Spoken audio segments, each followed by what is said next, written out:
Honorable Président du Sénat, Monsieur le Premier ministre, Monsieur le Premier Président de la Cour constitutionnelle, Mesdames et Messieurs, distingués invités. Si j'ai demandé au gouvernement d'organiser les présentes assises, c'est parce que j'ai une conviction profonde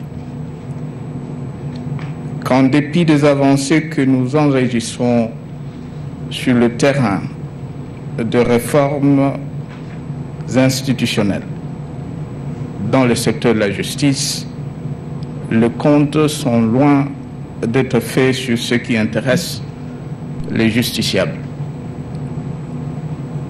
Il s'agit de ce qui touche à la dignité de l'homme, à la sécurité de son patrimoine et aux transactions grâce auxquelles il participe à la création de la richesse nationale.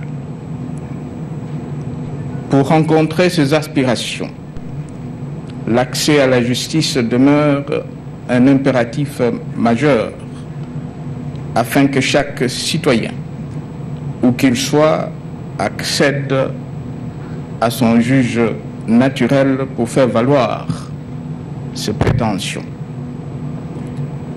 Ce qui importe par ailleurs, c'est le changement de mentalité de tous les acteurs du secteur de la justice, qui doivent en toutes circonstances avoir un comportement exemplaire qui inspire la confiance et le respect de citoyens.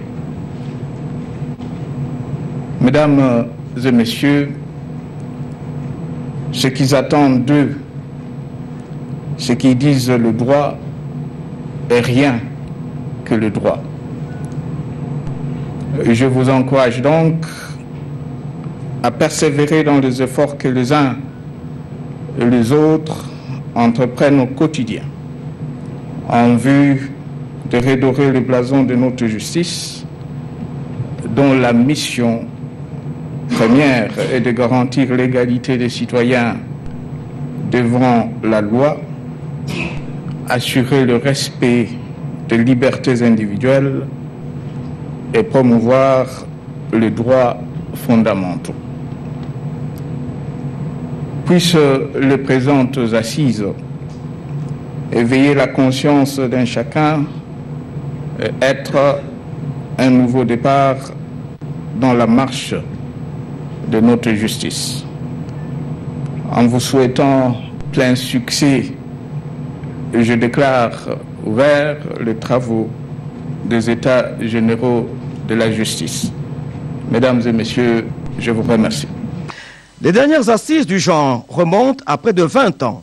Alexis Tambwe Mwamba, ministre de la Justice et des Droits humains, a parlé de la recherche d'une justice juste et équitable après ce qu'il a appelé le dialogue qui va réunir tous les acteurs essentiels de la justice.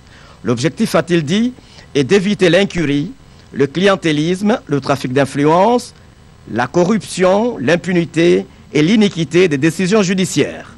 J'émets le vœu que les travaux se déroulent en toute franchise et sans embâge, mais avec toute la courtoisie nécessaire pour poser un véritable diagnostic sur l'état réel de notre justice.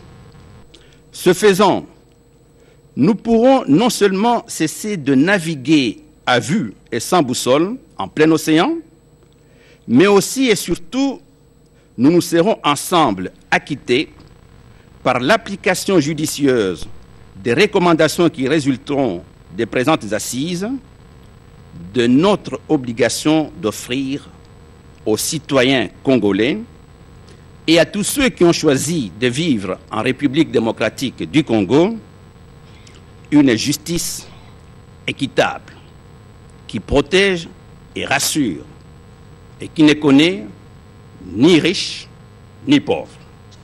Pour l'ambassadeur Jean-Michel Dumont, qui a représenté les partenaires a laissé entendre que seule une justice impartiale et accessible à tous peut susciter la confiance des gouvernés envers les gouvernants.